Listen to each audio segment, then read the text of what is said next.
Me explica sobre as cartas, porque Sim. eu vou querer que você... Mas você vai fazer meu mapa? Eu posso fazer.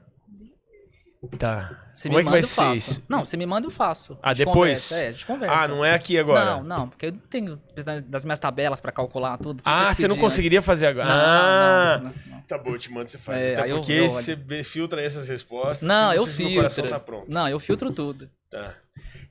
Me explica, perguntas que eu tenho sobre as cartas. Certo. Eu não quero nada que você me diga ainda, Tá. mas eu quero assim, voltar no começo da nossa conversa. Tá. Quando você olha para as cartas, você pode Claro, pegar claro. algumas que eu tenho curiosidade Quer para entender? Posso? Pode. Com licença. Tá meio velhinho esse, mas... Assim que é bom. Eu falo que a gente cria um Mas olha que apego. Né? maluquice. Assim você imaginaria que tá de pé, só que tá escrito ao contrário. Exato. Então é assim. Yes. Vale o que tá escrito. Então Exato. aqui a gente tem que entender que é o sujeito de ponta cabeça. Exato. O que diz um cara de ponta cabeça? Ele fala de uma limitação que a pessoa tá criando, né? Que é a carta do enforcado.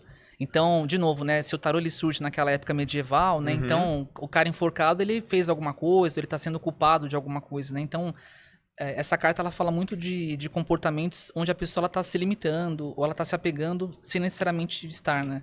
E no próprio desenho dessa carta tem uma questão curiosa, que ele poderia se desamarrar sozinho, né? Aqui dá pra enquadrar, né? Dá pra ver, né, Anthony? Nessa aqui. Né, Estamos colocando aqui para as pessoas verem e entenderem o que ele tá falando. Exato, né? As mãos dele, né?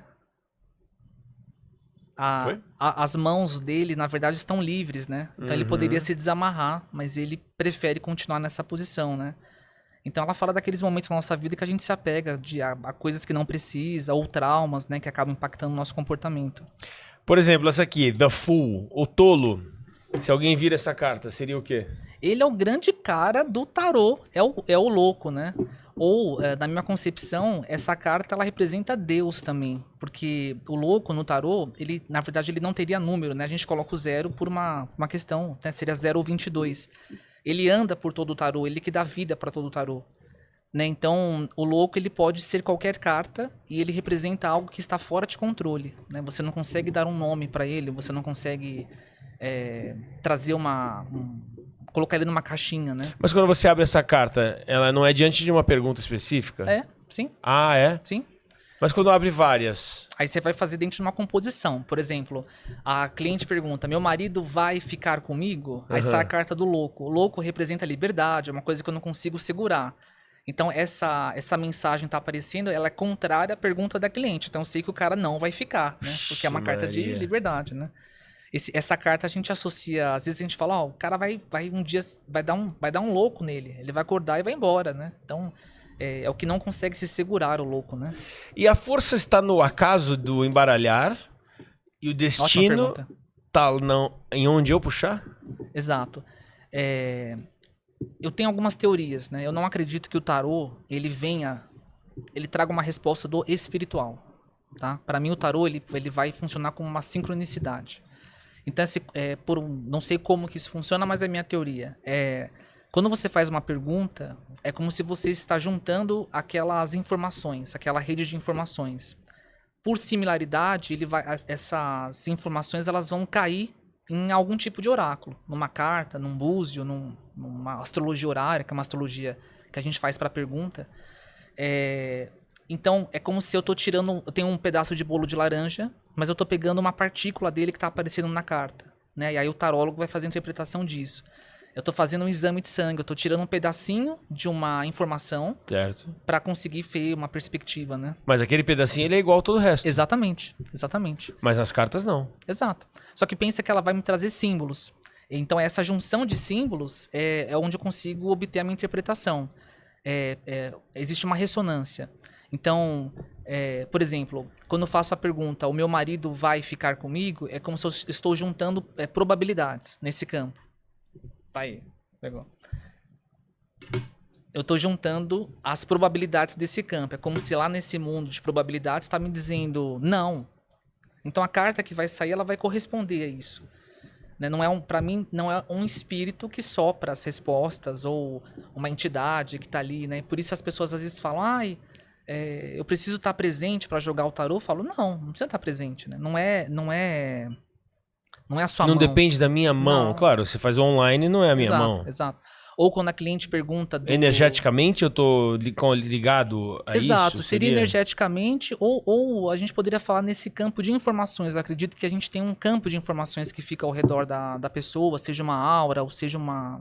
Para mim é um campo... na hora onde campo... você fala o nome, a data de nascimento, etc e tal, pro baralho, ele espiritualmente ele puxa isso. ele puxa você, a tua... Aquela informação. Tá. Eu falo que ele é um Google cósmico, né? Você faz uma pergunta e ele vai te trazer aquelas informações, né? Ele puxa a tua impressão digital e age. Exato, exato. Mas ainda é uma probabilidade, né? Aquilo tá acontecendo. No tarô a gente tem divisão de arcanos maiores e arcanos menores. Quando sai, por exemplo, uma resposta, né? Essas duas cartas são arcanos maiores, é como se aquelas probabilidades elas já estão prestes a se precipitar na matéria, elas já estão mais fortes. Quando cai os arcanos menores é uma coisa que é mais volátil ainda, né? Então, quando sai um as de copas, até que você falou, ou um 10 de espadas, aquilo tá indo para uma direção, mas ainda você pode influenciar mais, né? Aqui já fica mais difícil de influenciar. É possível, mas é mais difícil. E quando a pessoa abre por dia, por exemplo, vai lá e abre essa carta? Minha opinião? Bobagem. Bobagem abrir uma por dia. Falar como é que vai ser meu dia. Para mim, assim, se você direciona a pergunta, porque para mim, o tarô, ele é uma extensão da sua mente. Se eu tiro por tirar, peguei uma carta. Eu não fiz uma pergunta, não tenho um contexto dentro disso, né? Você pode perguntar quais são os meus desafios do dia, o que eu tenho que prestar atenção nesse dia. Agora, quando você pergunta, uma carta por dia, é muito superficial. É muito superficial. Outra coisa que o pessoal fica bravo quando eu falo, mas é igual pessoal de TikTok que fica... Você tá lá rodando no TikTok, ela fala, você que está me assistindo, o seu cara que te ama vai te ligar. Aí tá lá com tarô, né? Estou vendo aqui... Não tem sentido, né? Alguém vai se conectar com aquela mensagem porque tem um monte de gente pensando isso e o cara tá falando, igual música sertaneja. Exato, né? Então, pra mim, o tarô, ele precisa ter uma pergunta ou um método envolvido. Quando eu saio, por exemplo, uma consulta que eu faço, que é onde o cliente, ele primeiro escuta o tarô e depois ele faz as perguntas, as pessoas falam, eu nem perguntei nada e você falou tudo. Eu falo, na verdade, eu fiz as perguntas pro tarô, né? Não é que ele falou do nada. Eu dei uma direção onde que ele tinha que investigar, né? Então, é isso aí. Então, tem essa junção de informações, né, que o tarô vai puxando.